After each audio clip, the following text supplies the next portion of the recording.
Cari colleghi, allora la conferenza dei capigruppo all'unanimità ha stabilito che l'emendamento sulla sanità, sul disegno di legge sulla sanità sesta verrà votato domani. Verranno votati il disegno di legge e gli emendamenti aggiuntivi.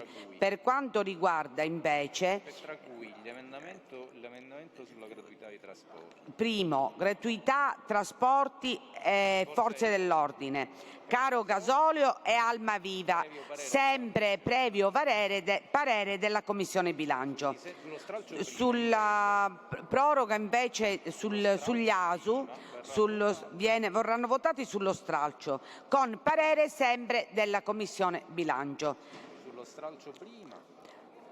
Con riferimento al disegno di legge numero 1030 stralcio primo A, norme in materia di personale, di autorizzazione e di incentivi, comunico che questa Presidenza ha deciso di stralciare gli articoli 3, 4 e 5 del disegno di legge. Con riguardo all'articolo 4, la norma è stralciata in quanto le graduatorie di cui all'articolo 28, comma 3 della legge regionale 21 novembre 2023 numero 25 risultano già scadute alla data del 31 dicembre 2025. Con riferimento agli articoli 3 e 5 del disegno di legge, le norme sono inviate in Commissione per l'ulteriore analisi dei profili finanziari. Commissione bilancio. Sì. Per i profili finanziari. Prego, la prima commissione, l'onorevole Abbate.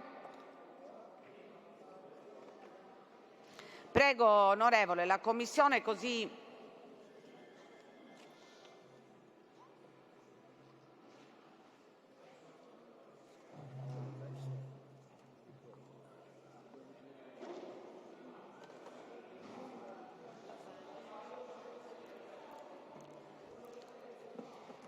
Materie di personale, fa la relazione e la discussione generale.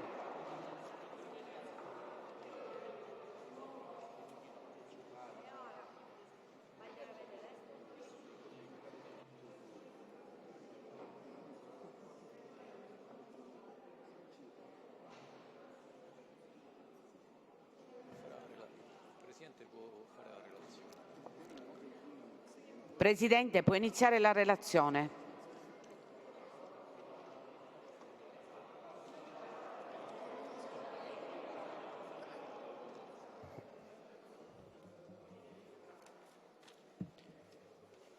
Grazie Presidente. Quindi vado ad illustrare la relazione riguardante lo stralcio 10.030/A relativo alla prima commissione di cui io sono Presidente e relatore di questo disegno di legge. Il presente disegno di legge nasce dallo stralcio di alcuni articoli di competenza della prima commissione del disegno di legge 1030/A, legge di stabilità regionale per il triennio 2026-2028. La Commissione ha proceduto durante la fase istruttoria alla realizzazione di un'audizione con il Governo e i dirigenti regionali al fine dell'approfondimento delle norme. Ai sensi delle decisioni assunte dalla Conferenza dei Capigruppo, ha successivamente proceduto allo stralcio di una norma che necessita di apposita copertura finanziaria, trasmettendola alla Commissione bilancio ed ha infine esitato il testo risultante per l'Aula. L'articolo 1 reca modifiche alla legge regionale 4 agosto 2015 numero 15, prevedendone un'indennità di carica per i presidenti dei liberi consorzi comunali e modificando la disciplina sui rimborsi delle spese di viaggio, sulle assenze e sui permessi retributivi dei componenti dei liberi consorzi comunali delle città metropolitane. L'articolo 2 prevede al comma 1 la possibilità per il personale in regime di TFR di chiedere anticipazione dello stesso al pari del personale per il quale è prevista la previgente indennità di buonuscita e al comma 2 prevede che gli stessi debbano essere integralmente corrisposti entro 12 mesi dalla cessazione del servizio. Infine, al comma 3 si prevede l'estensione degli incentivi per posticipare i pensionamenti a tutto il personale della Regione iscritto a Fondo Pensione Sicilia. L'articolo 3 prevede l'abrogazione della norma che non permette ai dipendenti collocati in aspettativa sindacale di beneficiare dei trattamenti accessori e delle altre voci retributive non riconducibili al trattamento economico fondamentale. Quest'articolo è stato deciso in conferenza di capigruppo di essere inviato in Commissione Bilancio per il parere e ce lo ritroveremo di nuovo in aula la settimana prossima prima di passare al voto dei singoli articoli dell'articolato.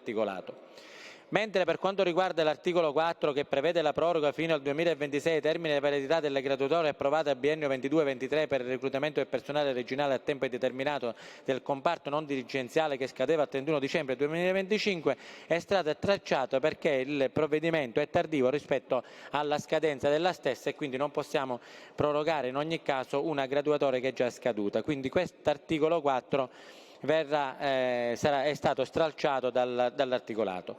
Mentre per l'articolo 5 che prevede il trasferimento di contributi ai comuni in dissesto finanziario anche per l'esercizio finanziario 27-28, che è una norma tecnica che sposta di anno in anno sempre il triennio in avanti, questo sempre lo stesso articolo 5 è stato inviato in Commissione Bilancio per il parere e per essere poi riportato in aula proprio nel momento della votazione dell'articolato. L'articolo 6 prevede che la pubblicazione dei decreti dirigenziali conclusivi di procedimenti amministrativi sia disciplinato dalle disposizioni contenute nel decreto legislativo in materia di riordino delle discipline riguardanti il diritto di accesso civico agli obblighi di pubblicità, trasparenza e diffusione di informazione da parte delle pubbliche amministrazioni sulla pubblicazione dei decreti dirigenziali conclusivi di procedimenti amministrativi. Mentre l'articolo 7 modifica le attribuzioni dell'assessorato regionale all'energia e dei servizi di pubblica utilità e dell'assessorato del territorio e dell'ambiente sulle autorizzazioni uniche. L'articolo 8 modifica la legge regionale 4 del 2020 in materia di polizia mortuaria, attività funeraria e trasporto di salme. L'articolo 9 prevede la norma di interpretazione autentica dell'articolo 75 della legge regionale numero 3 del 2024 in materia di graduatorie distrettuali dei punteggi personale dell'amministrazione forestale. Mentre l'articolo 10 riduce da 20 a 5 anni il periodo di attività del settore della cooperazione e della gestione comune dei bisogni delle comunità previsto della legge quale requisito per l'accesso ad incentivi e contributi regionali da parte delle associazioni di enti locali. L'articolo 11 reca le norme finali. Questa è la relazione dello stralcio che abbiamo esitato in Commissione e che lo mettiamo a disposizione dell'Aula per la votazione. Grazie Presidente. Invito i colleghi che vogliono iscriversi per iniziare la discussione generale e ne approfitto per salutare i ragazzi del Liceo Scientifico Statale Leonardo di Agrigento. Speriamo ragazzi benvenuti, speriamo che sia un'esperienza positiva stasera presso l'Assemblea regionale. Grazie. Chi si iscrive per la discussione generale? Prego, onorevole Lavardera. Ah no, mi scusi, pensavo si fosse alzato. Giambona, prego, onorevole Giambona.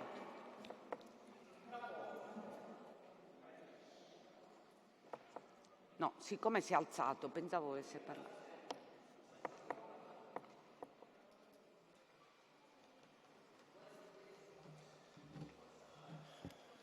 Grazie Presidente, onorevoli colleghi. Governo, saluto anche i graditi ospiti che oggi seguono i lavori d'Aula e naturalmente chi ci segue da casa. Allora io intervengo su questo disegno di legge che è lo stralcio di quello che noi abbiamo determinato nei lavori dell'ultima finanziaria, nello specifico su questo che riguarda le competenze della prima Commissione, anche alla luce di quanto ci siamo detti poc'anzi in conferenza di capigruppo e devo dire anche in ordine a quella che è stata la discussione di stamattina in Commissione Affari Istituzionali, nella quale abbiamo avuto modo anche di confrontarci con le organizzazioni sindacali su alcuni aspetti rilevanti che riguardano gli enti locali siciliani, che riguardano anche il cosiddetto privato sociale e che riguardano gli ASU dei beni culturali. E purtroppo devo dire che dalla discussione di stamane ne emerge oltremodo quella che è la disattenzione da parte del governo regionale sui temi ai quali invece dobbiamo dire che questa assemblea è stata assolutamente attenta, non solo nello stanziare nel tempo delle risorse, ma sollecitando, ogni volta ce ne fosse la necessità, interventi in tal senso. Dico questo perché relativamente agli ASU dei beni culturali ancora ad oggi la stabilizzazione non è avvenuta e noi vorremmo evitare che si arrivasse al 30 di aprile senza un atto concreto che in sostanza sarebbe la firma dei contratti da parte dei lavoratori che attendono ormai da 30 anni di essere stabilizzati, per i quali ricordo che non c'è un versamento di un contributo, non hanno il diritto al trattamento di fine rapporto e a tutti i diritti previsti per i lavoratori. Ebbene, ancora ad oggi non ci sono risposte, non vorremmo arrivare al 30 di aprile e poi magari qualcuno ci verrà a dire che sarà necessario il nuovo rendiconto e il consolidato per l'anno 2025. Quindi è ovvio che bisogna agire celermente, ma vado avanti rispetto a quello che è un'esigenza che abbiamo posto poc'anzi in conferenza di capigruppo in ordine a quello che è un emendamento che presenteremo e mi immagino i colleghi vorranno positivamente valutare e che riguarda i circa 1100 lavoratori precari degli enti locali siciliani e del privato sociale per i quali questo Parlamento si è determinato prevedendo una scadenza del 30 di giugno entro la quale appunto si dovrebbero stabilizzare. Ebbene, ci sono tantissimi comuni siciliani che per diversi motivi, primo fra tutti il fatto di essere in dissesto o predissesto, non hanno un bilancio stabilmente riequilibrato approvato e quindi non possono procedere entro quella data a stabilizzare il personale. Ma v'è di più, che in sostanza la norma così come è impostata concluderebbe il bacino a quella data e quindi è necessario e improcrastinabile agire con un emendamento che preveda la proroga di questa data, oggi fissata al 30 di giugno, noi ipotizziamo al 30 giugno 2027 se non oltre. Poi abbiamo chiesto naturalmente di intervenire su quelle che siano delle azioni concrete sul privato sociale, per il quale ancora il Governo non ha fatto un'azione concreta. In tutto questo, Presidente dell'Assemblea e onorevoli colleghi, noi parliamo di queste importanti tematiche che riguardano il lavoro dei nostri precari, degli enti locali, del privato sociale, senza avere un assessore alla famiglia e senza avere un assessore al lavoro. Oramai da 4 mesi si protrae questo stato delle cose che certifica solo un aspetto, che il governo Schifani e la sua maggioranza, permettetemi di dirlo, sul tema del lavoro non solo non lo affronta seriamente, ma intende proprio non affrontarlo, perché decidere di non nominare l'assessore al lavoro per 4 mesi significa mortificare questa regione, significa mortificare i siciliani, i giovani siciliani che ogni mese ne vanno via dalla nostra terra circa 3.000. Ecco perché noi chiediamo per l'ennesima volta che il governatore Schifani nomini quanto prima possibile l'assessore al lavoro e l'assessore alla famiglia. Poi nel merito di quello che è il 1030 noi abbiamo tentato già durante i lavori della finanziaria di migliorare il testo. L'obiettivo in quelli che sono alcuni articoli sui quali il Partito Democratico ha lavorato in prima linea è quello di rendere il rapporto di lavoro all'interno dell'amministrazione regionale più attrattivo. Noi abbiamo tantissimi concorsi in essere, ma purtroppo c'è chi rinuncia, perché lavorare in altre amministrazioni risulta essere più conveniente. Ecco perché abbiamo introdotto alcuni articoli, per esempio, che equiparano la possibilità per gli assunti nell'amministrazione regionale del contratto 2 di avere l'anticipo del trattamento di fine rapporto come i colleghi della stanza accanto, della scrivania accanto del contratto 1. Del resto, come avviene in tutto il settore lavorativo italiano, ovvero la possibilità di avere un'anticipazione del trattamento di fine rapporto per acquisto casa, ristrutturazione casa o per le spese sanitarie. Inoltre, sempre con l'obiettivo di rendere più attrattivo l'impiego regionale, la disposizione che prevede l'anticipo del pagamento dello stesso del trattamento di fine rapporto entro 12 mesi dalla fine del rapporto di lavoro. Aggiungo che questo Parlamento ha già proposto, per mia firma e per la firma dei colleghi del Partito Democratico, di aggiungere altri interventi che vanno nella direzione del welfare, che vanno nella direzione dell'assistenza sanitaria, che vanno nella direzione della previdenza complementare. Colleghi, la Regione siciliana è fanalino di coda da questo punto di vista, è l'unica amministrazione pubblica italiana a non avere ancora previsto la possibilità per i dipendenti regionali di poter aderire alla previdenza complementare, e questo è un elemento che fondamentalmente ostacola l'attrattività di giovani siciliani e lavoratori ad andare a ricoprire un ruolo nell'amministrazione regionale. Su questi ambiti noi naturalmente ci siamo impegnati e riteniamo che siano essere fondamentali per portare avanti quella che è una discussione che nel merito affronti quelle che sono le questioni della prima Commissione. Ritorno e concludo, Presidente dell'Assemblea. Io vedo qui esponenti del Governo, ma non vedo l'assessore con delega ai rapporti con il Parlamento. Io chiedo che qualcuno ci dia notizie, e quindi in questo caso l'assessore Aricò, rispetto a quelli che sono gli intendimenti da parte del governatore Schifani sulla nomina dell'assessore alla famiglia e sulla nomina dell'assessore al lavoro. Grazie. Grazie onorevole Giambona. Ha chiesto di parlare l'onorevole Ferrara. Prego, Presidente. Sì, grazie Presidente. Io intervengo nella qualità di Presidente della Commissione per dare contezza all'onorevole Giambona rispetto al tema che lui ha posto dei precari ASU dei beni culturali. La quinta Commissione, per questo ringrazio le colleghe Saverino, Chinnici, nonché l'onorevole Caronia, che hanno sempre posto questo tema e che è stato al centro dell'agenda della nostra Commissione. Per mesi abbiamo affrontato la questione e siamo giunti a un punto importante: la firma del contratto di tutti questi lavoratori e la stabilizzazione di queste risorse preziose per la nostra Regione, per la tutela e la salvaguardia dei nostri beni culturali, nonché per il potenziamento di quello che è il turismo attraverso i nostri beni culturali. Ecco, la quinta Commissione, fin dal suo insediamento, ha peronato questa causa, ha affrontato in svariate commissioni il tema, ha invitato la Presidenza di allora come quella di ora della SAS, società attraverso la quale la stabilizzazione avrà luogo, e pertanto posso tranquillizzare il collega Giambona, che, devo dire la verità, avrebbe potuto anche consultarsi con le sue colleghe di gruppo che avrebbero dato le stesse informazioni. Entro il mese firmeranno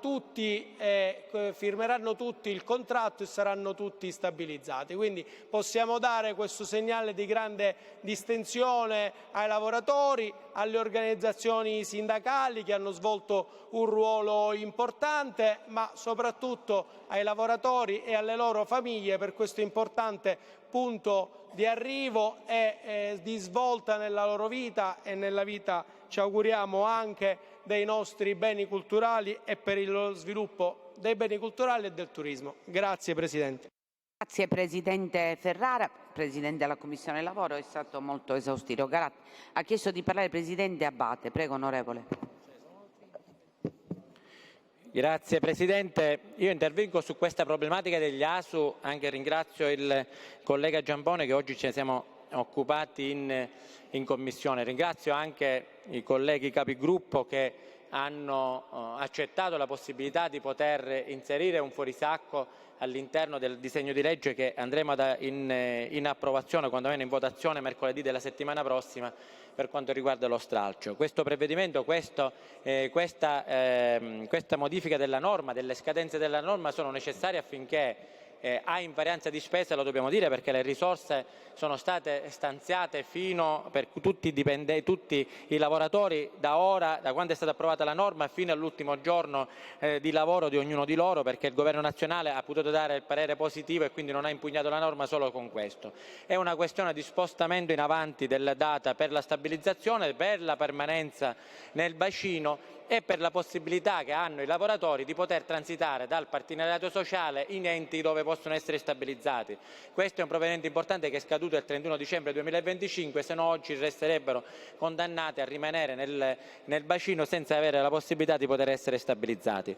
Tutti questi provvedimenti avvengono non sicuramente, e quindi stiamo andando verso la direzione di approvarla, non sicuramente per colpa del governo regionale o di questo Parlamento, anzi che ha emanato i provvedimenti in tempo e sono provvedimenti importanti, ma ci stiamo scontrando con altri enti che devono procedere alla stabilizzazione, agli enti locali, stiamo trovando difficoltà enormi per poter chiudere il percorso della stabilizzazione rispetto a 200 comuni che già l'hanno chiusi, sono rimasti all'incirca una sessantina di comuni che si trovano in queste condizioni. Quindi è un lavoro che stiamo portando avanti insieme come Parlamento, come Commissione, ma come anche accanto ai sindacati, accanto agli uffici, ma principalmente accanto anche all'ANCI, che ci chiede normalmente di essere continuamente aggiornati rispetto a un percorso di stabilizzazione che sta vedendo problemi grossi nell'attività burocratica da parte dei comuni. Quindi auspico veramente che i comuni grazie a questa proroga mettono a disposizione gli uffici affinché vengano fatti tutti gli atti per la stabilizzazione.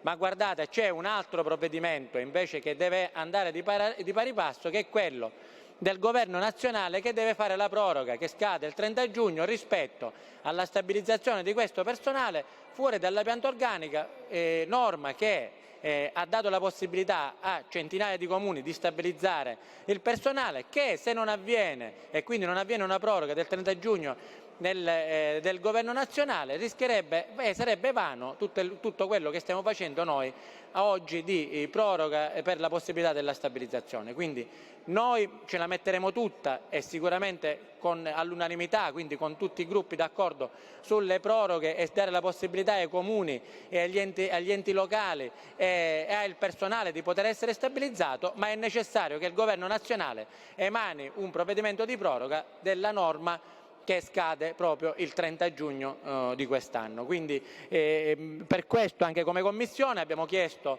e faremo un documento, una risoluzione che invita il Presidente della Regione, sia nella doppia veste sia di assessore che Presidente della Regione, di interloquire col Governo nazionale affinché il Governo nazionale faccia quello che stiamo facendo noi a livello regionale per quanto riguarda quello di nostra competenza. Prorogare anche la norma che allora fu emanata, che ha dato la possibilità della stabilizzazione tanto personale, tanto gli ASU, circa 3.000 ASU, anche esternamente alla pianta organica in deroga, e quindi dare la possibilità anche a ulteriori 600 che in questo momento aspettano la stabilizzazione degli enti locali di poter arrivare a quel fatidico contratto che hanno sospirato per tanti anni. Grazie Presidente. Ha chiesto di parlare l'onorevole Campo.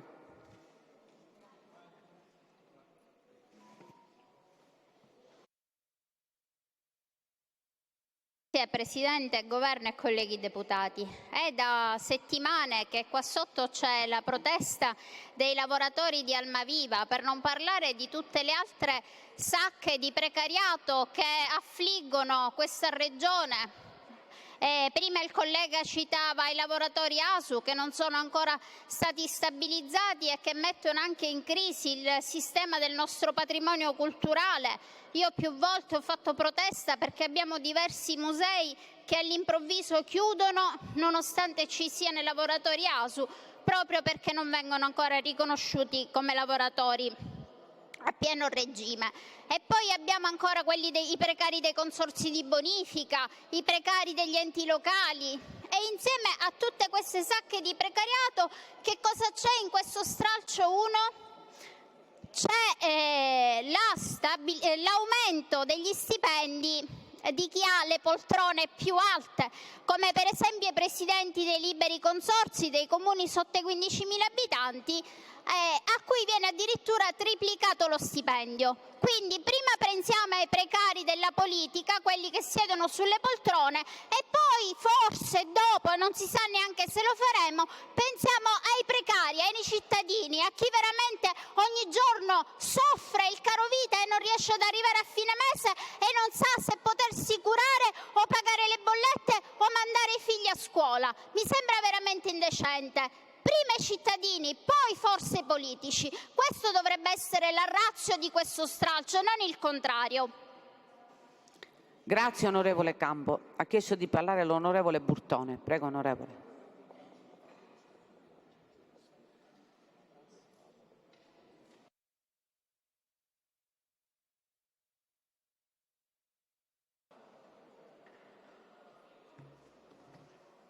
Presidente, discutiamo nuovamente di enti locali. Io lo dico con umiltà da sindaco di un paese, Militello in Val di Catania, che io amministro. Le questioni poste sono ben lontane dalla soluzione dei problemi che hanno i nostri comuni. Mi sarei aspettato qualcosa di più significativo. Il dibattito, tra l'altro, che abbiamo fatto in occasione della votazione dell'ultima legge sugli enti locali aveva posto alcune tematiche di interesse generale che io non vedo in questo disegno di legge. Sì, si affronta una questione, il collega Giambone l'ha voluto sottolineare con forza, che riguarda un precariato che aspetta una risposta, e noi del Partito Democratico siamo per risolvere questo problema. Aggiungiamo pure che ancora c'è il tema che riguarda i lavoratori del Comune che rientrano nell'ambito di quelli che furono assunti negli anni 90 con l'articolo 23, la necessità di dare risorse adeguate. Però questa è poca cosa rispetto ai temi che abbiamo sul campo, che sono stati qui accennati, i comuni che spesso vanno in dissesto, che sono in predissesto, con uno Stato che è latitante rispetto ai problemi che hanno i comuni siciliani. Ora, io dico questo perché, a mio parere, pur rispettando il lavoro fatto in Commissione, non mi pare che l'articolato possa essere considerato un articolato da votare con immediatezza. Io aspetterei il nuovo assessore per discutere dei problemi più generali degli enti locali, per dare una risposta ai problemi. E invece, ancora una volta, forse per volere della maggioranza, andremo avanti lungo questo solco. Io colgo l'occasione però, Presidente, per porre un'altra questione, visto che si è parlato di scadenze. Il 30 di giugno scadrà il PNRR. Sono fondi che sono stati utilizzati dai comuni, tantissime risorse. Alcune sono state già spese, i progetti sono stati presentati, finanziati, hanno avuto finanziamenti, sono stati completati i lavori.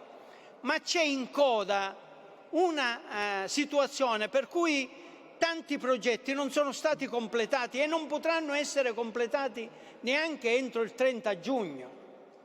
Perché? Perché, come tutti sappiamo, chi ha amministrato un ente locale lo può sottolineare, a volte un progetto presenta delle difformità rispetto a quello che poi si trova. C'è bisogno di una perizia. Abbiamo avuto una situazione grave che si è ulteriormente accentuata in questo periodo, l'aumento dei prezzi che riguardano la fornitura dei prodotti per la fabbricazione, per poter costruire. Allora io credo che su questo tema non si possa dire il 30 di giugno scade tutto e tutto si ferma, perché significa aprire una stagione delle opere incomplete. La Sicilia ha avuto questo questo limite negli anni scorsi, ora era stato superato. Non vorremmo che un'occasione così importante come quella del PNRR diventi la spada di Damocle sul Comune e che diventi tra l'altro anche un modo per creare opere che poi non serviranno perché saranno incomplete. Allora io mi permetto di dire, visto che parliamo sempre del rapporto col governo, a noi era stato presentato come il governo amico questo nazionale, amico del governo regionale, non certo dell'opposizione, ma a questo governo amico, all'onorevole Foti, al commissario europeo che c'è e che è anche italiano, che ha operato e che opera in questo ambito, la Regione chieda quantomeno un piano per completare le opere che sono iniziate. Non dico di iniziare, chi non ha iniziato non ha titolo per poter dire io voglio completare, ma chi è proprio alla fine del percorso, per cui mancano soltanto alcune opere, alcuni lotti, si permetta il completamento, perché altrimenti, ripeto, avremo una situazione che dimostrerà come ancora una volta il sottosviluppo si manifesterà con la incompletezza delle opere. Quindi io intervengo, dico che a mio parere questo disegno di legge sfiora i problemi, neanche li tocca i problemi veri dei comuni, quantomeno si utilizzi per interloquire con lo Stato, si colga questa occasione perché il 30 giugno è prossimo, non aspetteremo un altro anno, non ci saranno 24 mesi, 12 mesi, si faccia un piano di completamento. Io ripeto, chiedo soltanto questo, che il governo si occupi del problema, se ne occupi seriamente e se ne occupi anche con rigore. Chi ha iniziato si permetta di completare, in modo da evitare che la Sicilia abbia la piaga delle opere incompiute. Onorevoli colleghi, la discussione generale è chiusa. Invito il Presidente del... prego. Non si era iscritto a parlare. Non si era iscritto a parlare, no.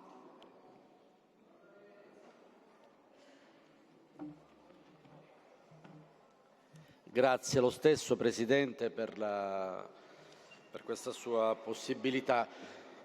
Carissimi colleghi, grazie Presidente, assessori, colleghi onorevoli, vorrei rivolgermi a voi soprattutto, se mi prestate un attimo di attenzione.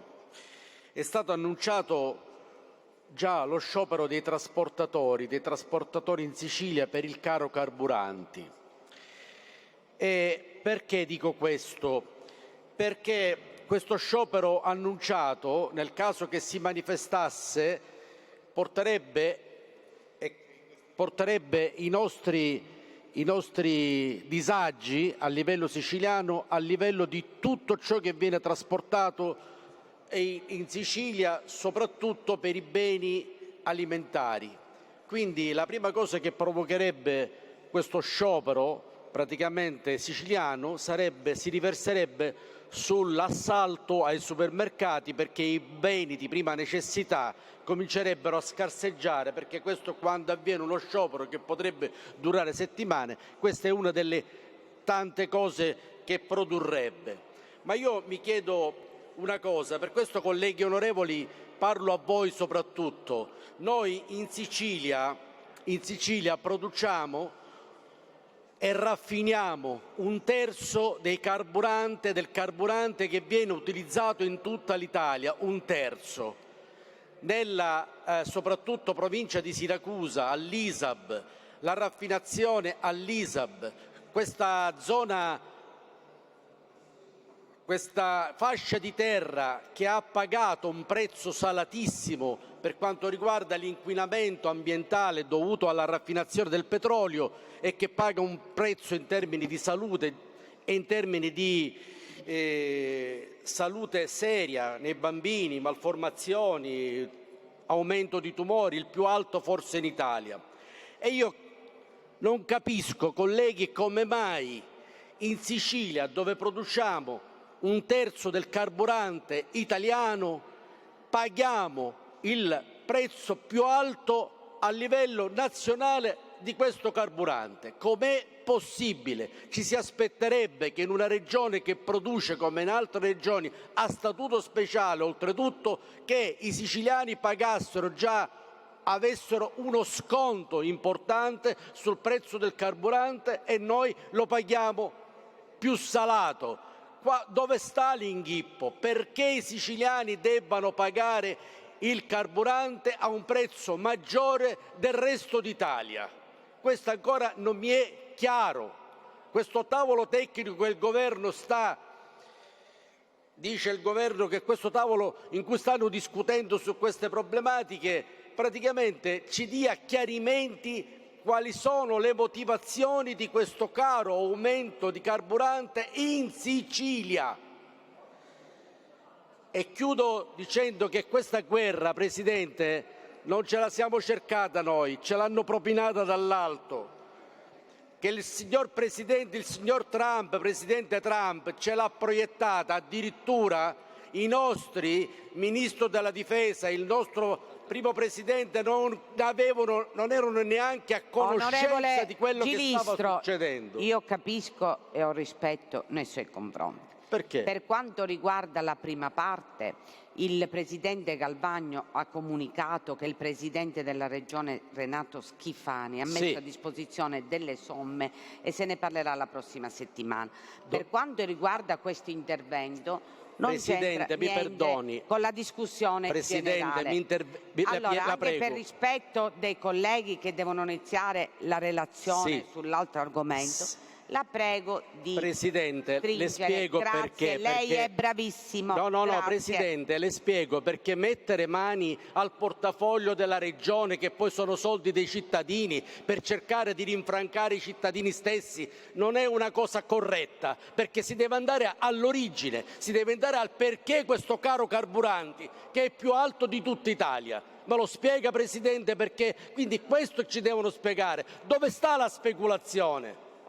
I cittadini non ci arrivano alla fine del mese, stanno pagando salatissimo questo problema e noi mettiamo mani alle accise e i distributori e i governatori, come si dice, i produttori aumentano ulteriormente. Bisogna smetterla con questa speculazione e la speculazione viene da un nome solo, una guerra in Iran che non abbiamo voluto e che non volevamo assolutamente e che neanche il nostro governo nazionale era a conoscenza.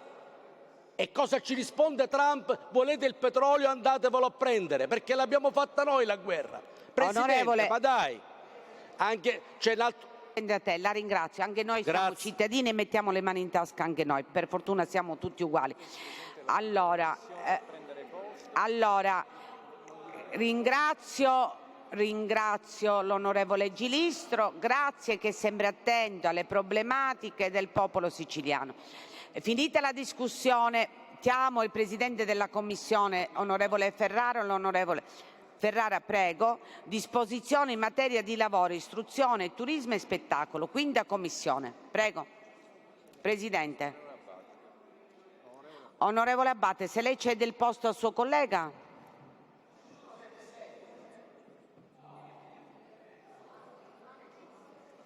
Deve fare la relazione. Grazie. Assessore. Grazie. Se vuoi vado a braccio. Grazie Presidente. Sì, il disegno di legge della Quinta Commissione verte su svariati articoli, nasce da alcuni articoli stralciati alla Presidenza dell'Assemblea dal testo del disegno di legge numero 1030, legge di stabilità per il triennio 26-28 e trasmessi per competenza di materia alla Quinta Commissione, che ne ha elaborato un testo autonomo ai sensi dell'articolo 64, comma 1 del regolamento interno. La Commissione ha poi proceduto per un ulteriore stralcio delle disposizioni recanti effetti finanziari finanziaria al fine di consentire un celere riesame da parte dell'Aula delle disposizioni contenute nel presente disegno di legge.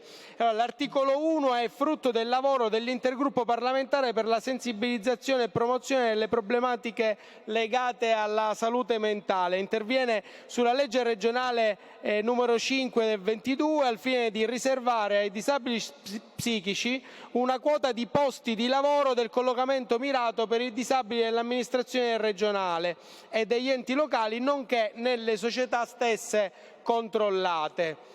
L'articolo 2 nasce invece dall'iniziativa del Governo e apporta modifiche alla legge regionale numero 8 del 2018, ampliando le modalità di intervento del competente assessorato in materia di istruzione.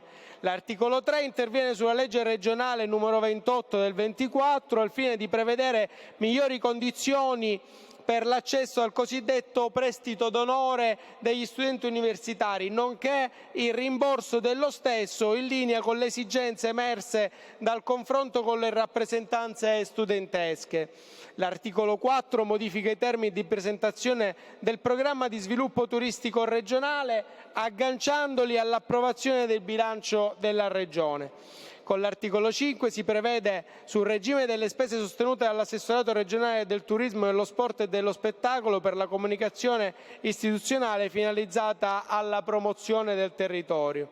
L'articolo 6 reca modifiche alla legge numero 6 del 25 per consentire una migliore distinzione tra le tipologie di struttura ricettivo villaggio turistico e villaggio albergo, nonché per limitare gli obblighi in materia di accessibilità alle sole strutture alberghiere. Con l'articolo 7 si differisce i termini previsti per la comunicazione circa l'adeguamento delle strutture turistico-ricettive alle prescrizioni da ultimo introdotte con la legge regionale numero 6 del 25. L'articolo 8 interviene sul regime delle cariche negli organi degli enti sottoposti a tutela o vigilanza dell'assessorato regionale del turismo, dello sport e dello spettacolo, rendendone possibile la remunerazione. L'articolo 9 interviene sui requisiti per l'accesso al FURS, nonché sulle modalità di erogazione delle risorse del medesimo fondo. Infine, con l'articolo 10 si recano le modificazioni alla legge regionale del 26 marzo 2002, la numero 2, in merito alla disciplina applicabile alla Fondazione Taormina Arte. Grazie Presidente. Grazie Presidente Ferrara. La discussione è aperta. Chi si è iscritto a parlare? La discussione generale. Prego, onorevole Chinnici. Sì, grazie Presidente. Intervengo proprio a proposito dell'articolo 1, perché l'articolo 1 appunto è il frutto, come diceva il Presidente Ferrara, del lavoro trasversale dell'intergruppo parlamentare sulla disabilità psichica. Quello che noi abbiamo voluto marcare con questo articolo è proprio il tentativo da parte nostra e quindi della Regione Siciliana di sanare un vulnus e un'ingiustizia di fatto che si verifica per quanto riguarda appunto i disabili psichici, perché all'interno della disabilità la disabilità psichica sicuramente soffre di uno stigma maggiore. L'inserimento lavorativo è già difficile per chi è disabile, per chi ha una disabilità fisica, ma per chi ha una disabilità psichica è quasi praticamente impossibile riuscire a inserirsi appunto nel mondo lavorativo. E allora abbiamo voluto fissare appunto una quota del 15%, in modo che non sia lasciato, diciamo, all'arbitrio, alla chiamata nominativa, alla chiamata diretta come si prevede nella legislazione nazionale, perché di fatto poi queste chiamate dirette non vengono quasi mai effettuate. Ci auguriamo che questo articolo di legge possa appunto trovare poi piena adesione e accoglimento, anche con eventuali modifiche, integrazioni, se si vuole chiaramente migliorare il testo. Siamo assolutamente aperti, ma ricordiamo che è venuto fuori anche da una lunga interlocuzione durata quasi 2 anni con le associazioni, le reti delle famiglie, le associazioni dei familiari delle persone con disabilità psichica, e per noi è veramente un qualcosa che ha a che fare con un innalzamento del livello di civiltà e di inclusione, che sono belle parole ma spesso restano parole vuote, e invece dovrebbero andare fattivamente incontro al dettato dell'articolo 3,2 della Costituzione italiana, che sappiamo sottolineare come l'uguaglianza, oltre che essere appunto formale, deve essere sostanziale, deve essere un'uguaglianza di fatto, tesa a rimuovere gli ostacoli che impediscono lo sviluppo e la partecipazione delle persone tutte. E quindi sappiamo anche che l'inserimento nel mondo del lavoro fa parte della cura per le persone che soffrono con disabilità, perché spesso sono ai margini anche della società. Il poter dare loro un protagonismo e dare loro un senso dà chiaramente anche una maggiore dignità e serenità alle persone con disabilità psichica e alle loro famiglie, che troppo spesso sono sole nella lotta allo stigma appunto sociale. Quindi ci tenevo a ringraziare anche tutti i colleghi dell'intergruppo, che è appunto trasversale e che vede la partecipazione attiva di colleghi di maggioranza e opposizione. Grazie Presidente. Grazie onorevole Chinnici. Ha chiesto di parlare l'onorevole Schillaci.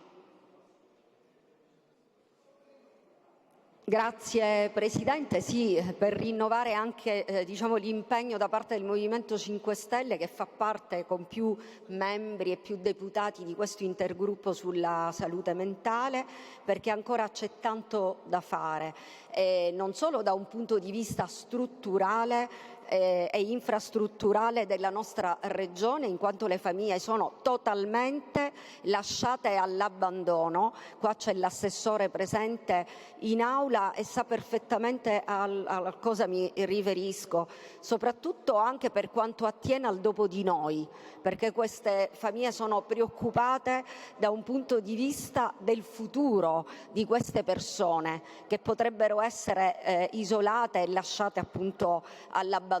C'è tanto da fare. La regione siciliana deve superare un gap con altre regioni che invece sono molto più infrastrutturate e sono molto più avanti da un punto di vista anche tecnologico, di infrastrutturazione, ma anche di risposte immediate alle famiglie. Naturalmente i ragazzi, le persone anche adulte che soffrono di disagio psichico in questa regione non hanno possibilità di inclusione sociale. Ecco perché ci stiamo battendo tanto affinché possano, anche attraverso la legge, la 68 del 99, trovare un loro posto e un loro ruolo nella società. Sappiamo che anche sotto questo punto di vista c'è un problema culturale, di un approccio culturale che deve essere cambiato. Ecco perché abbiamo anche avuto un tavolo operativo con la Confcommercio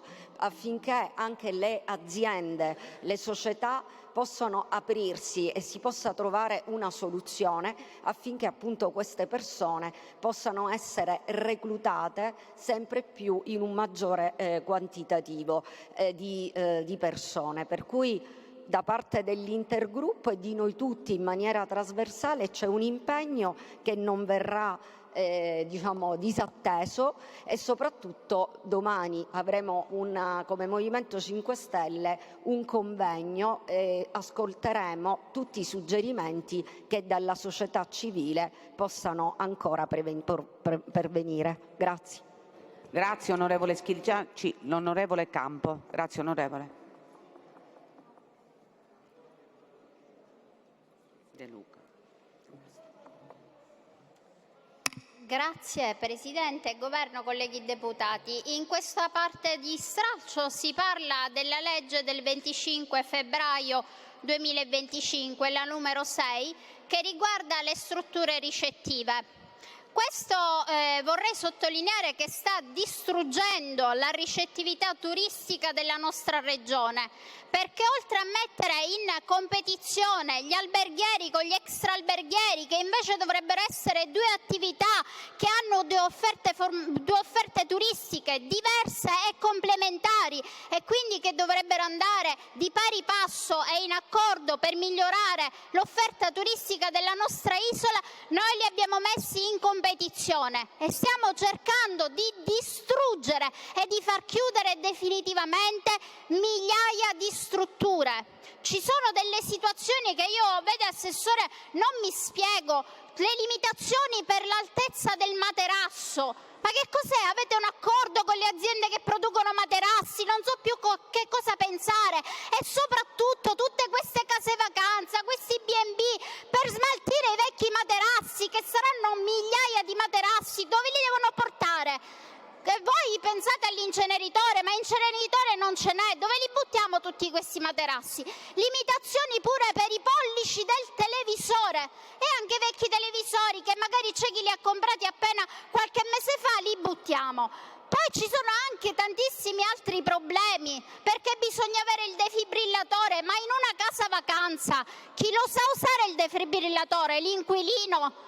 Dobbiamo avere il bagnino, ma quanto deve costare una casa vacanza? Allora avete messo dei parametri che, a parte che hanno bloccato anche chi stava facendo lavori di ristrutturazione, perché le persone non sanno più che pesci prendere, perché ci sono delle vere e proprie bomboniere nella nostra isola che sono belle perché particolari, delle strutture dentro le rocce, nei centri storici, e non si possono applicare tutte quelle cose che dite per l'abbattimento barriere architettoniche. Un servoscala è largo 60 centimetri e in un vano scala di 80 centimetri cosa fanno i normodotati? Passano in 20 centimetri in delle strutture che già sul sito hanno indicato le loro caratteristiche e quindi si sa benissimo chi le può prenotare e chi non le può prenotare. È un modo per appiattire totalmente l'offerta turistica di questa regione, per far chiudere tantissime strutture extraalberghiere, perché in questo modo non si potrà andare avanti. Per esempio,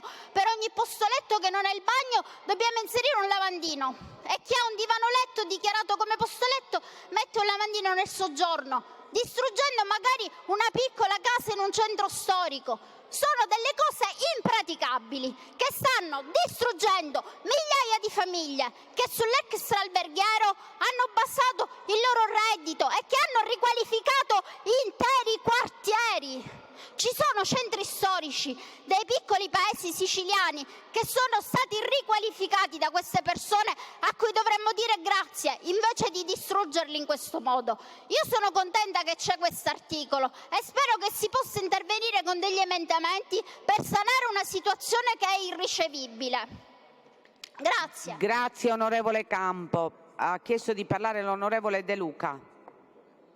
Antonio De Luca, l'onorevole Antonio De Luca.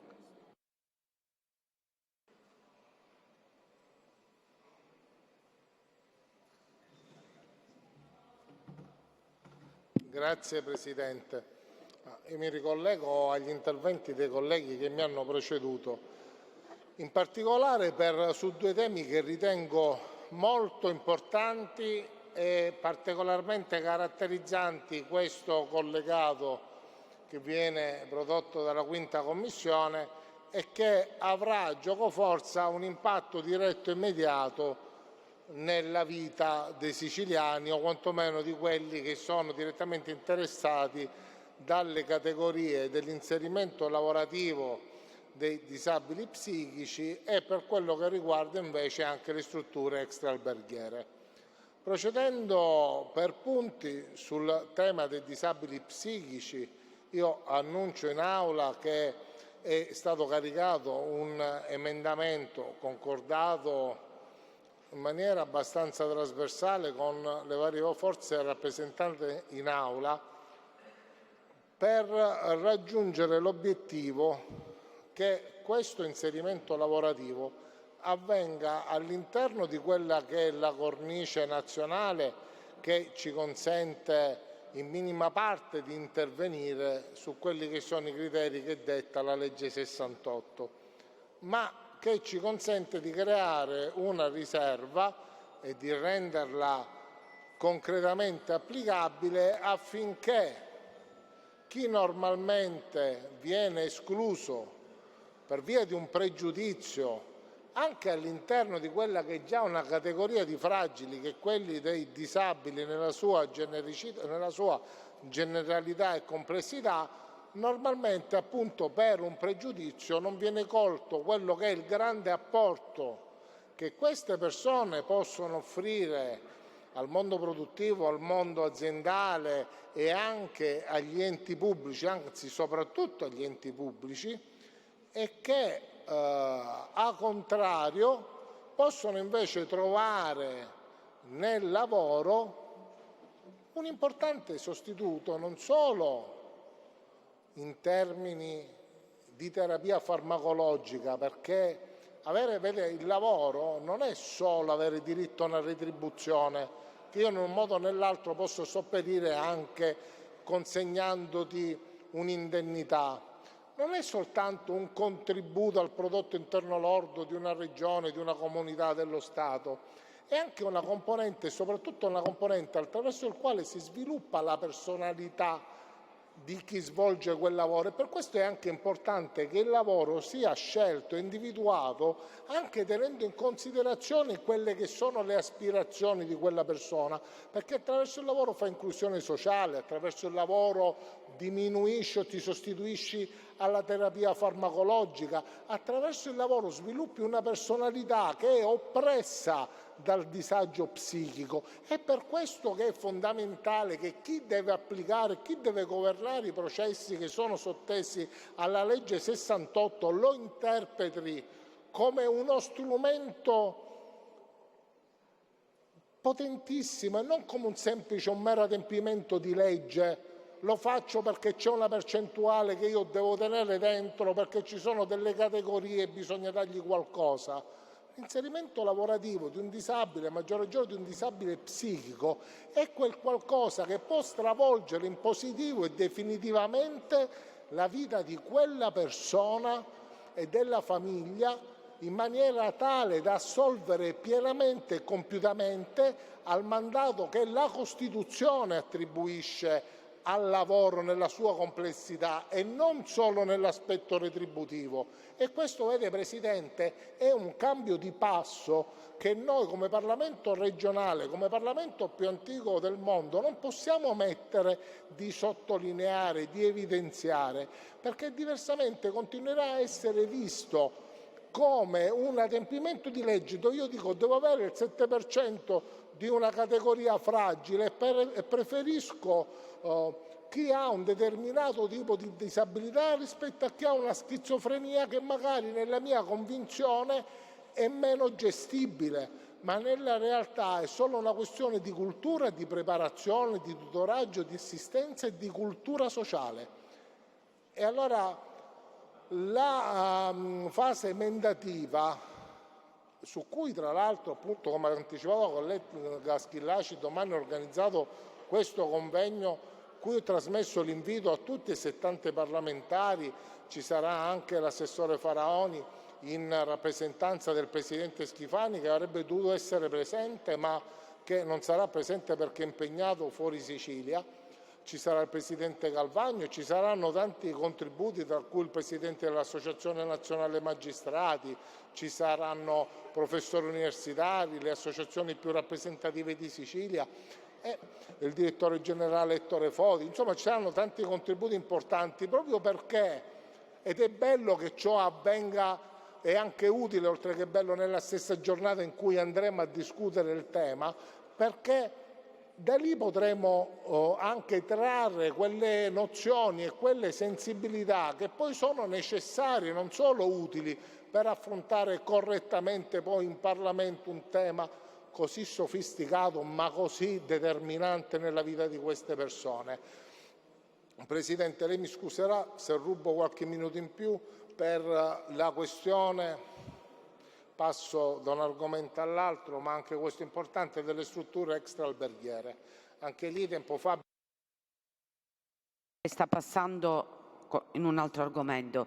Volevo dire che negli emendamenti che si devono preparare su questa legge, che è fondamentale ed è di civiltà, però per avere veramente efficacia dovete inserire dei protocolli di intesa direttamente con gli uffici del lavoro e le aziende, perché le aziende debbono accettare questo tipo di personale e diventa efficiente veramente fare i protocolli, perché ci sono delle aziende che hanno più opportunità di un'altra di utilizzare, diciamo così, di poter immettere al lavoro questi ragazzini, perciò diventa fondamentale questo tipo. Lei continua con l'altro. Grazie. Grazie Presidente, tra l'altro il suo spunto è precisamente anche accolto in queste modifiche, in questa fase emendativa, ma ritengo che se sarà necessario, anche dalle cose che emergeranno domani e che poi emergeranno dalla fase dibattimentale d'Aula, ben venga anche fermarsi, perché questo è un argomento in cui il Parlamento deve mirare all'ottimo, proprio perché non è un provvedimento di parte politica, è un provvedimento che entra nella carne viva dei più fragili tra i fragili e quindi merita uno sforzo di approfondimento e di puntualità in più rispetto a altri argomenti su cui poi non c'è difficoltà a tornare anche per portare correttivi. Qua dobbiamo dare il nostro meglio per non sbagliare, proprio il nostro meglio come legislatori e non semplicemente come deputati di una parte politica. Andando sul tema dell'accoglienza extraalberghiera, Presidente, io credo che anche dal convegno che abbiamo realizzato nel mese scorso, che ha visto la partecipazione del Presidente Ferrara, così come di tante altre associazioni, avrebbe dovuto essere presente anche l'assessore Amata, sono venuti i funzionari e i dirigenti generali del suo Dipartimento. Io in quell'occasione credo che si sia raggiunta una sintesi per intervenire sulla legge recentemente approvata per approntare alcune proposte emendative che siano riconosciute come corrette e dal Parlamento e dall'Esecutivo. Alcune sono state già presentate, quindi sono sotto forma emendamentale, ma anche lì io credo che sarà molto importante creare un momento di dialogo all'interno della discussione affinché prima fra tutte la traslazione dal 30 giugno, che è prossimo, a data futura, di quelli che sono gli effetti che andrebbero nell'immediatezza a rendere impossibile ogni ulteriore programmazione della fase estiva, della stagione estiva, che è la stagione che dà senso all'intero anno per le strutture extraalberghiere siciliane, perché già dalla semplice traslazione in avanti di questo termine di almeno 6 mesi consentirebbe non solo alle strutture che si vogliono e si possono adeguare di adeguarsi, ma consentirebbe anche al Parlamento e all'assessorato di introdurre tutte quelle fasi emendative di carattere normativo e di carattere amministrativo che consentirebbero così la modifica di tutte quelle, a mio avviso, orpelli appesantenti che sono stati introdotti in quella normativa e che poc'anzi la mia collega ha brevemente enunciato, come l'obbligo dei televisori 32 pollici nelle sale d'attesa, i materassi ignifughi mentre il resto della Camera non lo è, il materasso di 32 centimetri, cioè normative che oggettivamente non sono presenti nemmeno nelle case di cura, che probabilmente qualche necessità di qualche accortezza in più ci sarebbe, o i bagni, i 3 bagni anche nelle sale attesa dei B&B, tutta una serie insomma di appesantimenti che, se sono giustificati per le strutture alberghiere, nelle strutture extraalberghiere rischiano di farne chiudere tante, ma veramente tante, mettendo in crisi un settore che produce una ricchezza diffusa e che consente a tanti siciliani di rimanere nella loro terra. Per cui, Presidente, io già sin d'ora annuncio che in questi 2 momenti chiederò che il dibattito dell'Aula sia particolarmente compiuto, perché da quello che faremo domani su questi 2 articoli dipende materialmente la vita di tante persone. Da un lato la vita vera e propria, dall'altro il reddito e quindi la capacità comunque di portare un pasto a casa durante l'anno. Grazie. Grazie onorevole De Luca. Ha chiesto di parlare l'onorevole Lavardera. Non ce n'è più nessuno, onorevole. Chiudiamo la discussione generale. Sull'articolo 83 chiudiamo la discussione generale. Allora chi deve parlare? Chiedono di parlare. Sulla discussione generale? Prego, onorevole Severino.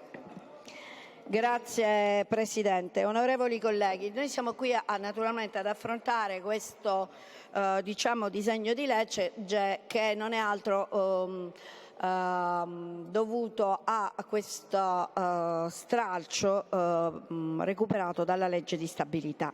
Naturalmente però riguarda settori strategici della nostra regione, importanti per la nostra regione, quale il lavoro, l'istruzione, il turismo, lo spettacolo. Quindi diciamo che pur essendo un provvedimento a dimensione parziale, comunque naturalmente affronta e soprattutto delinea un'idea di sviluppo per la nostra terra, ed è proprio su questo terreno che dobbiamo misurare la qualità dell'azione legislativa.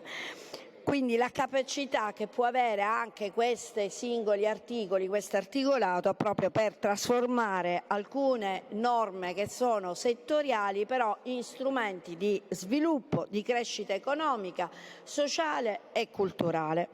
Noi sappiamo bene quanto sia importante il turismo come leva di sviluppo per quanto riguarda la nostra regione. Noi non soltanto perché ha un valore economico diretto, ma anche per la sua capacità di attivare filiere produttive, creare lavoro, quindi occupazione, sostenere imprese locali e valorizzare soprattutto il nostro patrimonio culturale, ambientale e paesaggistico, patrimonio che ci viene invidiato da diverse parti del mondo e che vengono puntualmente a visitare. Proprio perché il turismo è una leva strategica, dovrebbe essere affrontato in maniera strutturale e non soltanto in maniera emergenziale o episodica, come purtroppo siamo costretti troppo spesso a fare. Quindi avere un'idea a media e a lunga scadenza, periodo, proprio per cercare di integrare la promozione, le infrastrutture, i servizi, la qualità anche dell'offerta e la formazione stessa.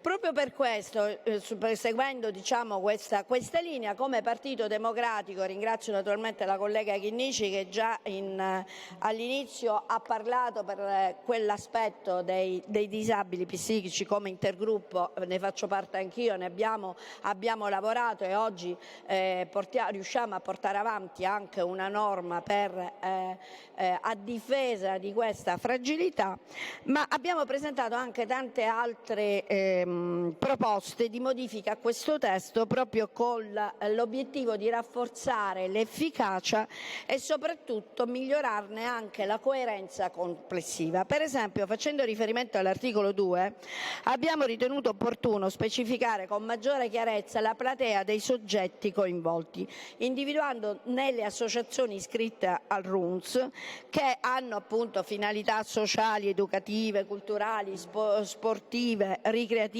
artistiche, proprio interlocutori che sono qualificati per l'attuazione degli interventi.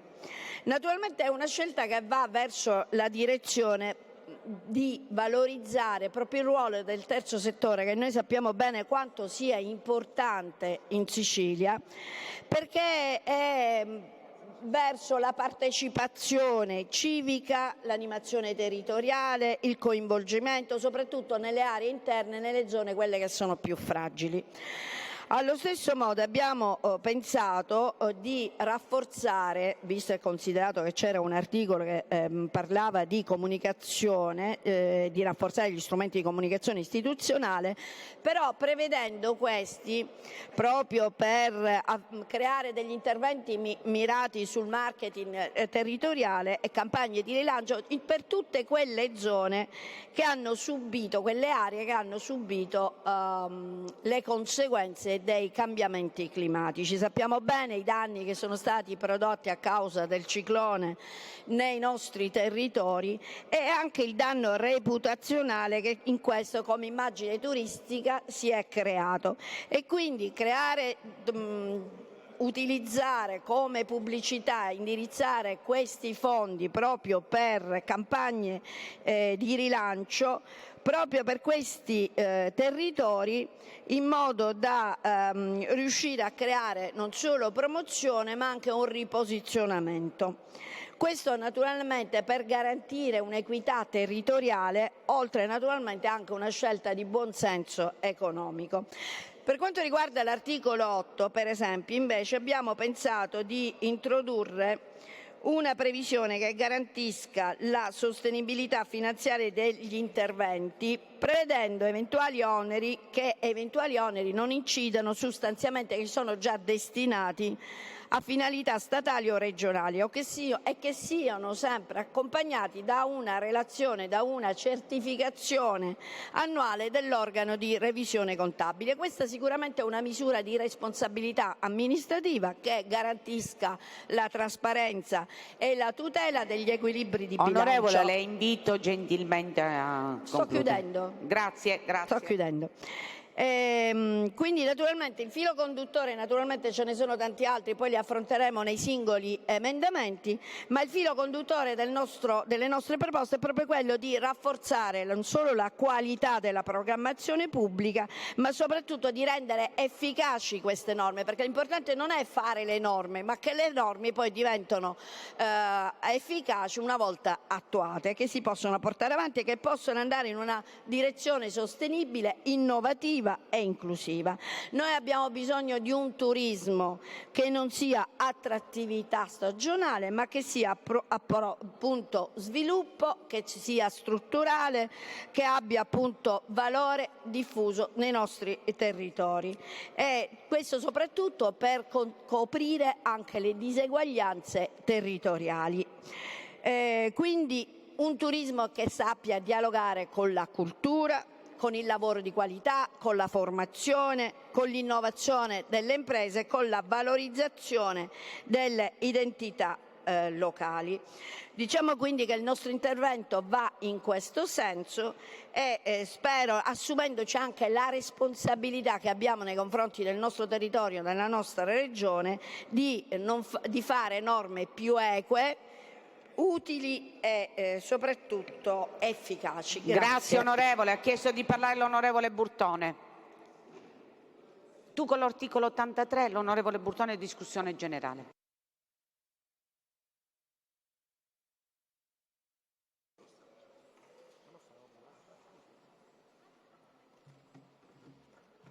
Presidente, quando si realizzò la rivoluzione Basaglia, non c'era soltanto la disposizione... Onorevole, è sulla discussione generale? Sì. Parlo dell'articolo relativo alla malattia mentale, Presidente. Quindi dicevo che non ci fu soltanto la disposizione di chiudere i manicomi, ma anche la visione di un'alternativa terapeutica. Questa alternativa si basava sull'integrazione sociale, su aspetti anche farmacologici diversi da introdurre e soprattutto della valorizzazione dell'ammalato mentale.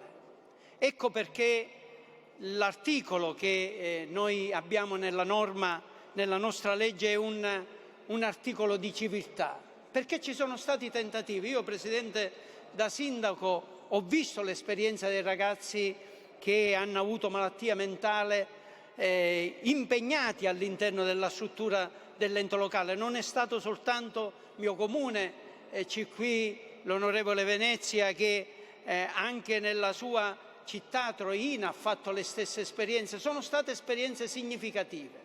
Certo, ci vuole un tutor, ci vuole capacità anche di seguire i ragazzi o le ragazze che vengono inserite nell'ambito lavorativo, e si deve fare senza demagogia e con serietà e rigore.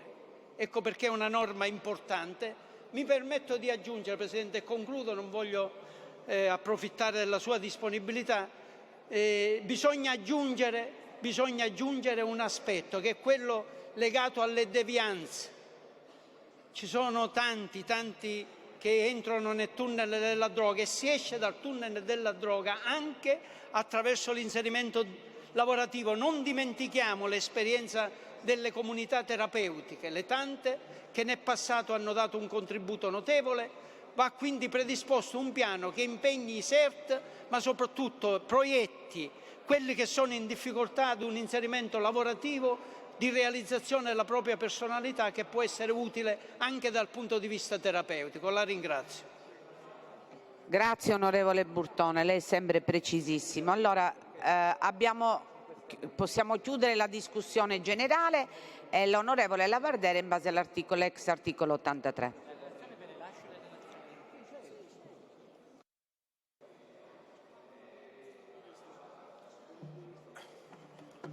Grazie Presidente. Ritengo che quest'Aula, questo Parlamento debba sapere per l'ennesima volta gli atteggiamenti che definire ormai regali di Schifani è quasi uno sfregio a chi re lo era per davvero.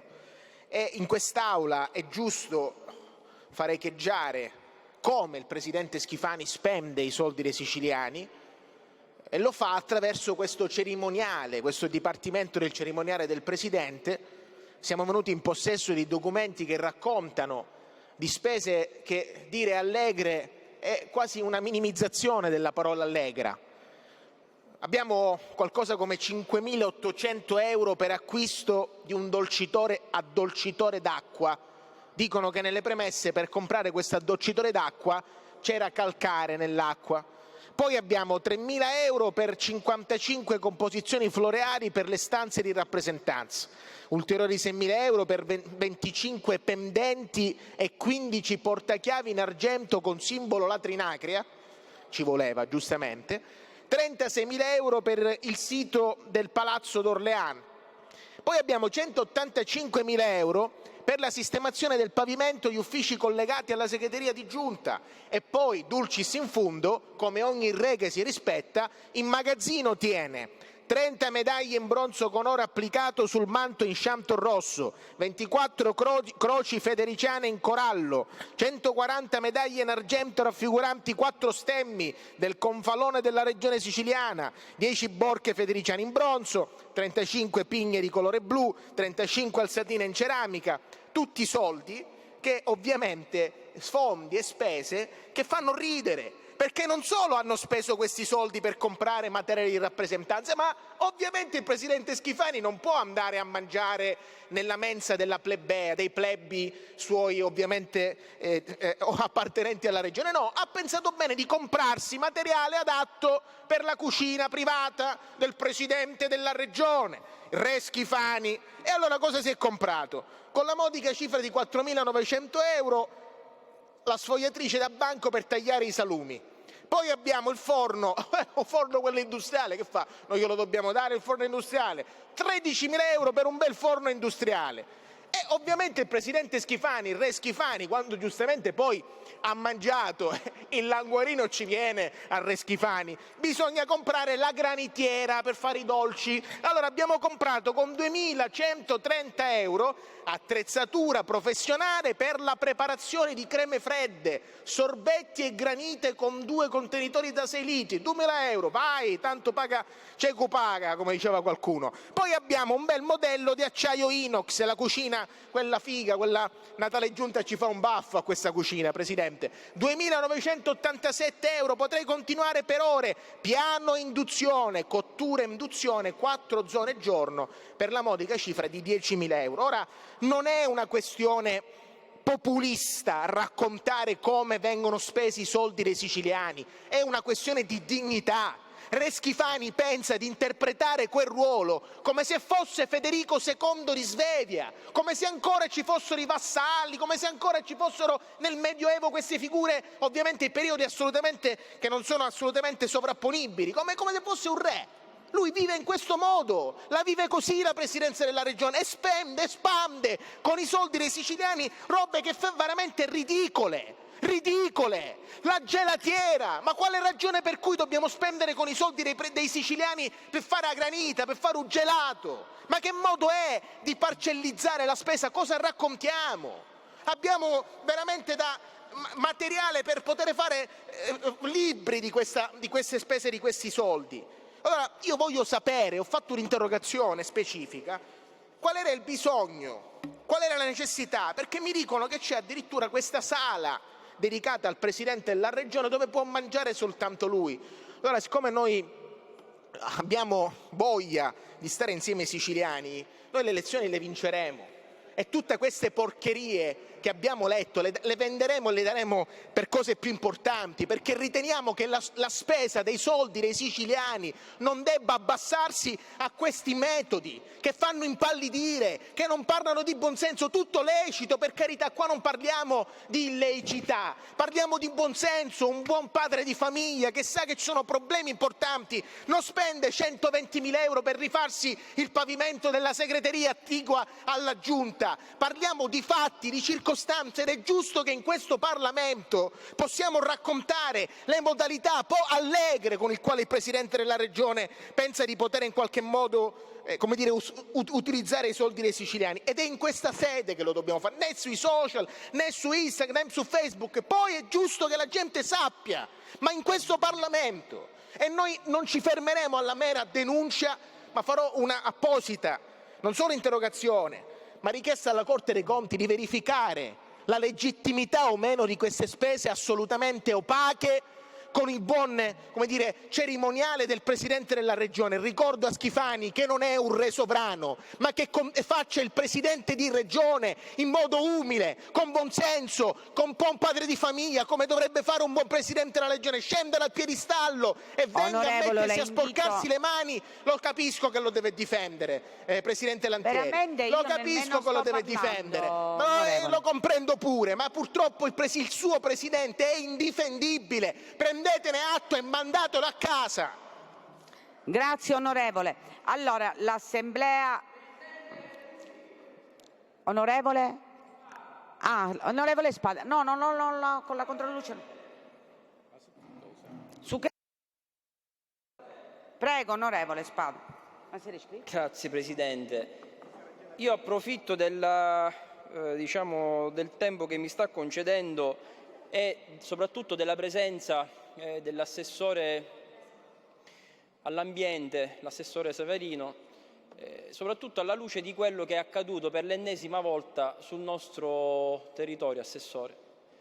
Questa mattina, per l'ennesima volta, i comuni di Solarino, Floridia, Siracusa, Priolo, Melilli e Augusta si sono risvegliati con i soliti miasmi, il buongiorno che la zona industriale ci ha consegnato anche questa mattina, che ha reso l'aria irrespirabile, con diversi disagi tra la popolazione, addirittura lacrimazioni, addirittura persone che si sono dovuti chiudere dentro casa. E questo avviene dopo 10 giorni da un altro evento che ha interessato sempre quel triangolo industriale. Io ho avuto modo di contestare l'azione di ARPA rispetto ai controlli e alle tempistiche con cui poi ha comunicato i risultati delle rilevazioni fatte. Però l'appello che le faccio, Assessore, è quello di intervenire come Regione siciliana.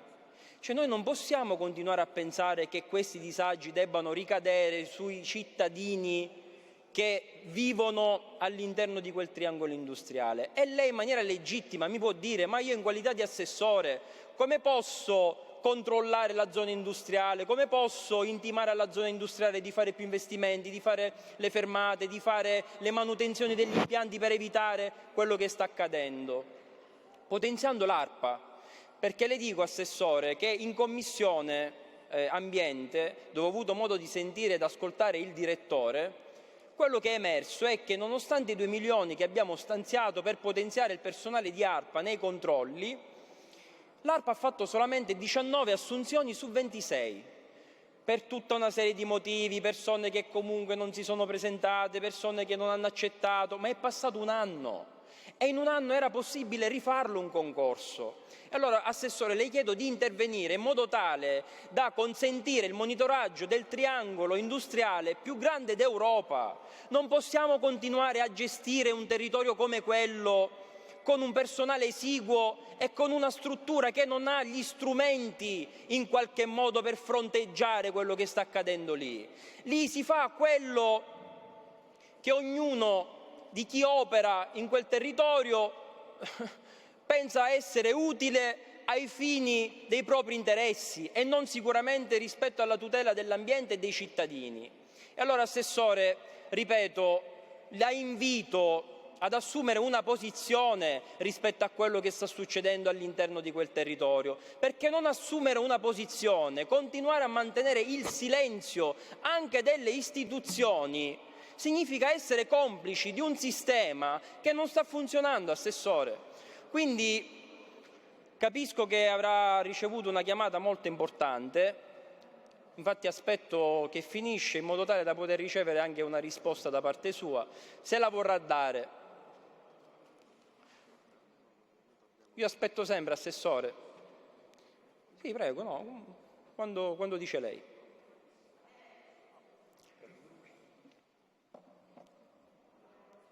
No, Presidente, io sto parlando di una tematica sensibile e delicata. No, se l'assessore pensa che ci siano l'assessore. cose più importanti di cui parlare in questo momento, io aspetto, perché ritengo che l'argomento sia importante e vorrei evitare, diciamo, di scadere nel, come dire, populismo su un tema delicato come questo, motivo per cui vorrei che l'assessore in questo senso potesse, non dico assumere una posizione pubblica, ma comunque assumere una posizione almeno politica rispetto agli interventi che si devono fare in quel triangolo industriale, perché altrimenti qui non solo la cittadinanza tutta non si sentirà tutelata dalle istituzioni, ma passerà il messaggio che chi si sveglia prima la mattina può fare quello che vuole, le manutenzioni quando vogliono, i controlli quando capita, e a pagarne le conseguenze saranno sempre e solo i cittadini. Quindi solamente questo, Assessore, grazie. Grazie onorevole Spada. Ha chiesto di parlare l'onorevole Burtone.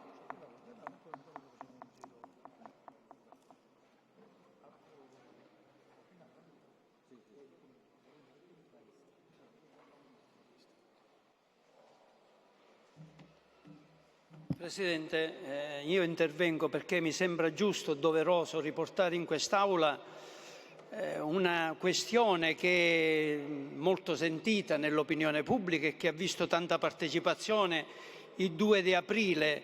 Come ogni anno nei comuni, nelle associazioni, nelle scuole è stata ricordata la giornata dell'autismo e devo dire che c'è stata una straordinaria presenza, interventi significativi e io qui parlo anche perché è presente l'assessore, che sono sensibile a questo tema e pertanto mi permetto di sottolineare l'importanza del potenziamento di queste strutture, soprattutto nelle sanità del territorio, e aggiungere che dalla Sicilia deve partire uno stimolo, ma anche dei segnali precisi per potenziare l'aspetto che riguarda la ricerca, perché siamo lì. Sull'eziologia non si fanno passi avanti.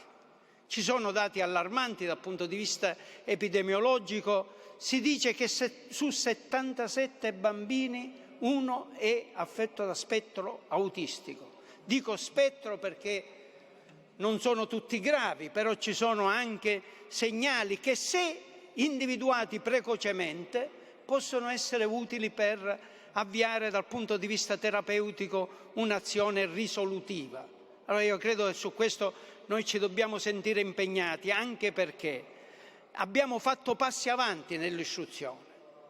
I ragazzi sono seguiti nelle scuole, hanno questo insegnante di sostegno che è importante ai fini dell'inserimento dal punto di vista educativo, però non ci dobbiamo fermare lì. Abbiamo fatto alcune iniziative comuni, io e il collega Spada a Militello, in Val di Catania, a Floridia, ci sono delle presenze che hanno un significato anche moderno nel tentare di dare una continuità di assistenza terapeutica anche nel pomeriggio. Abbiamo fatto dei centri in cui arrivano bambini non soltanto delle nostre comunità ma anche del territorio, per dare la possibilità di continuare l'esperienza terapeutica e nel contempo permettere alle famiglie di vivere la propria vita, perché un bambino autistico in una casa, in una famiglia, spesso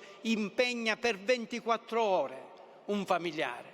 Quindi avere la possibilità alternativa di avere un sostegno anche da parte delle strutture pubbliche, un aiuto sincero, vero, adeguato, possa essere utile. Sono queste riflessioni che mi permetto di fare.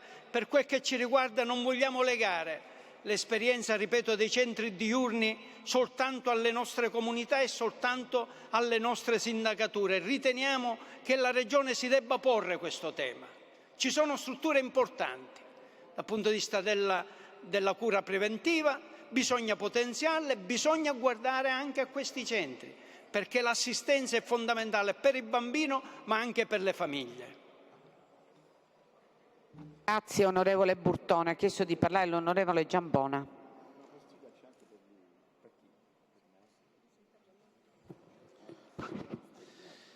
Grazie Presidente, onorevoli colleghi e Governo.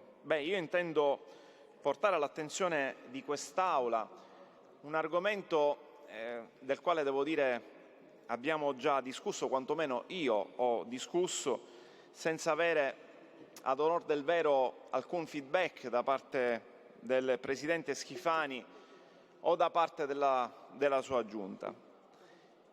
Bene, qualche giorno fa, il 10 di aprile, a Palermo è avvenuto l'ennesimo incidente sul lavoro. Purtroppo è caduta giù una gru, un carrello di una gru che si è ribaltato e sono morti sul colpo 2 lavoratori, un 50enne e un 41enne, un terzo è rimasto ferito. 2 padri di famiglia che ci lasciano e che ci ripropongono un tema drammatico per la nostra terra, appunto quello della salute e sicurezza sui luoghi di lavoro. E io ritengo che quello che è avvenuto è un fulgido esempio di come questo non sia una fatalità, non sia un destino, ma che sia l'obiettivo, per certi versi, lasciatemi dire, in alcuni casi una vera e propria responsabilità da parte di chi a livello istituzionale non interviene o che dovrebbe intervenire per evitare questa che è una vera e propria piaga. La Regione siciliana è maglia nera, lo sappiamo, sugli incidenti sul lavoro, ma anche sui morti sul lavoro. Noi l'abbiamo più volte denunciato come, ahimè, ancora rispetto a quelle che sono le esigenze da portare avanti a tutti i livelli istituzionali ci siano delle carenze importanti. Oggi registrate in maniera emblematica con l'assenza di chi in questa Regione dovrebbe portare iniziative volte alla prevenzione degli infortuni sul lavoro, volte a portare avanti attività e campagne di sensibilizzazione con i datori di lavoro e permettere loro un cambio di passo dal punto di vista educativo e culturale che coinvolga le organizzazioni sindacali in percorsi virtuosi volti ad scongiurare altri incidenti sul lavoro. Ebbene, nulla di tutto questo. L'assenza dell'assessore al lavoro è la dimostrazione dell'assenza totale di sensibilità rispetto a questo tema che si sintetizza con questo aspetto, ma anche con l'assenza di politica in tutta la legislatura, con la mancanza oramai cronica di ispettori del lavoro. L'ultimo concorso ne vedrebbe assunti una cinquantina a fronte di carenze di organico di diverse centinaia.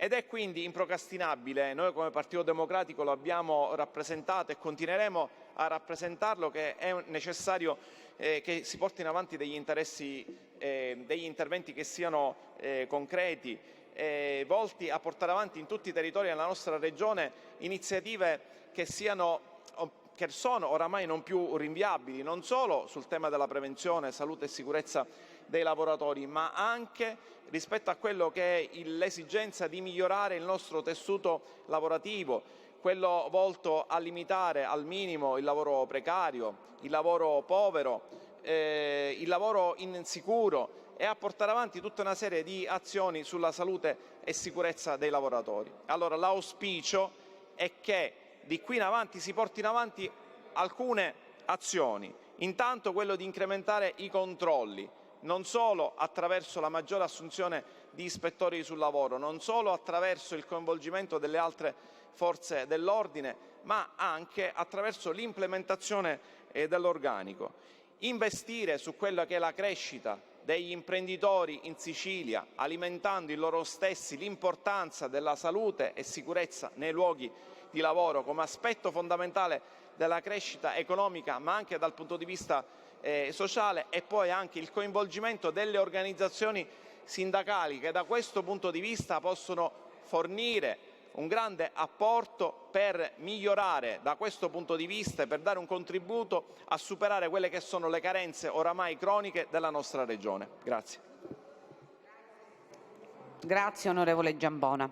Allora, completato la discussione generale, l'ex articolo 83, rinviamo l'Aula domani alle ore 15 per la votazione dello stralcio della sesta commissione, martedì 21 lo stralcio della quinta commissione e mercoledì 22 stralcio della prima commissione. La seduta è chiusa.